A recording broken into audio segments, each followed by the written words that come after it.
Bismillahirrahmanirrahim. Assalamualaikum warahmatullahi wabarakatuh. Perkenalkan, nama saya Denda Ardeka. Saya adalah mahasiswa dari kampus Institut Teknologi Pagar Alam. Tujuan saya membuat video ini untuk menjawab dari soal UTS mata kuliah Community Organization. Oke, baiklah, mari kita langsung ke jawaban. Oke, soal yang pertama, jelaskan pendapat Anda mengenai apa itu perilaku organisasi dan kenapa perilaku organisasi tersebut penting untuk dipelajari bagi Anda sebagai seorang pekerja sosial profesional. Menurut pendapat saya, mempelajari perilaku organisasi penting karena untuk membentuk solidaritas dari orang lain dan untuk mencapai tujuan bersama. Dan juga untuk menentukan langkah-langkah yang akan dilakukan untuk mencapai tujuan organisasi. Perilaku organisasi juga mempelajari perilaku setiap individu atau kelompok, serta dampak yang mungkin ditimbulkan dari perilaku tersebut. Terakhir, penting juga untuk kita mengetahui dan memotivasi kepuasan setiap individu atau kelompok terhadap organisasi. Dengan begitu, efektivitas dan efisiensi kinerja dalam organisasi dapat lebih mudah tercapai dan terselesaikan. Oke, lanjut ke soal nomor 2. Setiap individu memiliki karakteristik yang unik. Jelaskan secara rinci bagaimana perilaku setiap individu dapat mempengaruhi perilaku organisasi. Dikarenakan di setiap organisasi pasti memiliki individu yang berbeda-beda. Perbedaan di dalam individu seperti perbedaan kemampuan, kepribadian, sikap, dan persepsi. Kenapa setiap individu itu berbeda? Dikarenakan pada dasarnya orang itu memiliki cara dan jalannya masing-masing dalam menjalani, menyesuaikan diri, dan mengatasi tantangannya. Lebih khusus lagi, seseorang berbeda dalam keinginan, motivasi, tujuan, cita-cita, nilai hidup, dan kebutuhan. Nah, perbedaan kemampuan. Perbedaan kemampuan di sini diartikan sebagai seberapa mampu individu untuk melakukan beberapa kegiatan dalam satu pekerjaan. Untuk mencapai tujuan organisasi diperlukan kemampuan yang terstruktur mengeksploitas kinerja-kinerja yang menghasilkan produktivitas. Dan kedua, kepribadian. Sebagai cara dengan mana individu bereaksi dan berinteraksi dengan orang lain.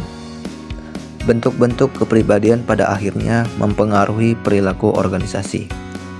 Dan selanjutnya, sikap. Sikap merupakan faktor yang harus dipahami agar dapat memahami individu lain. Dengan saling memahami sikap individu, maka organisasi dapat berjalan dengan baik dan terarah agar tercapai tujuan organisasi. Dan yang terakhir, persepsi. Seseorang dengan kemampuan persepsi diri yang bagus akan memiliki kemampuan untuk mengambil keputusan dengan baik dalam keorganisasian. Oke, soal selanjutnya, contoh masalah sosial. Kenakalan remaja. Jelaskan faktor penyebab dan dampak yang diakibatkan dari permasalahan tersebut. Kenakalan remaja. Menurut pandangan saya, akhlak pada zaman sekarang ini semakin menurun dikarenakan teknologi yang semakin maju dan juga karena kurangnya pendidikan dari sekolah ataupun orang tua. Perkembangan teknologi memang ada dampak positifnya, dikarenakan mempermudah umat manusia dalam mencari ilmu dan informasi. Tetapi, karena teknologi semakin hari semakin canggih, semakin sulit untuk mengontrol para remaja mengakses internet yang terkadang digunakan untuk hal-hal yang tidak baik, seperti membuka situs terlarang, bermain judi, dan maraknya penggunaan sosmed yang jauh dari ajaran agama Islam.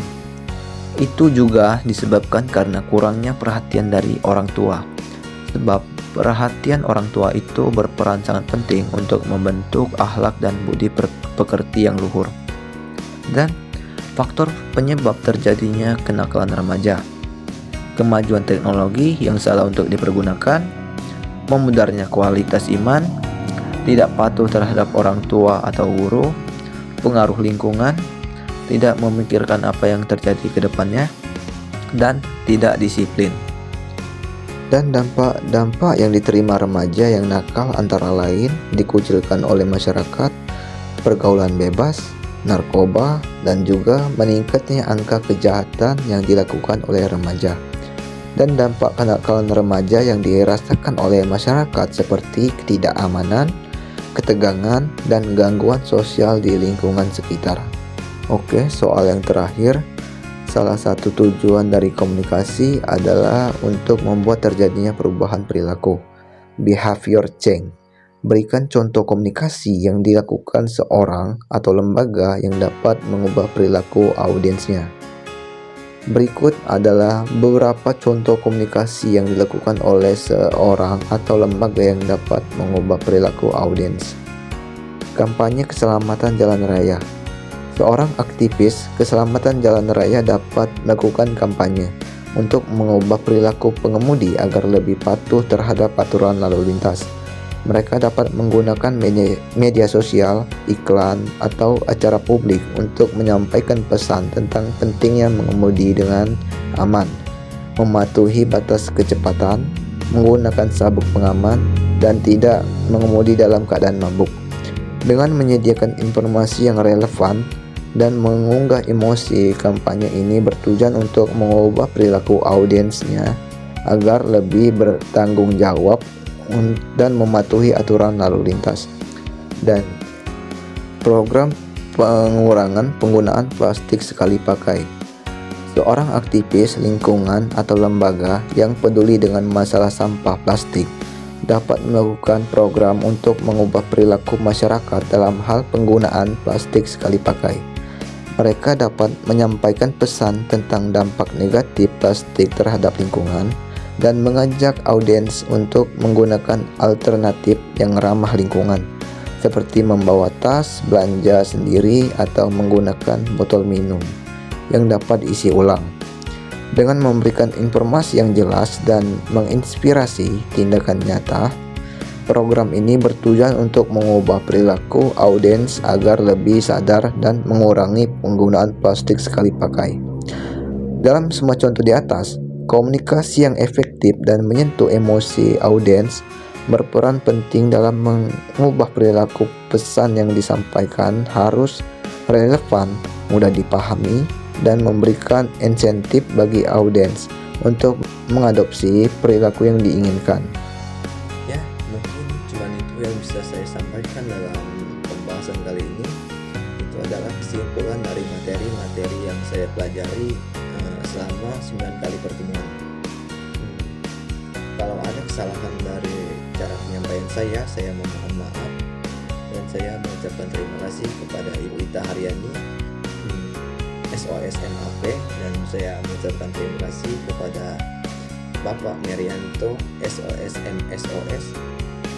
Kalau mau kuliah ya ke ITPA. Di ITPA ini dosennya itu asik-asik banget lah, asik, terus enak buat diajak ngobrol, terutama nih di kesejahteraan sosial. Tambah asik-asik lagi pokoknya, nggak pelit sama nilai dan baik hati semua. Penasaran kan? Ayo buruan daftar, dan jangan lupa ya pilih kesejahteraan sosial.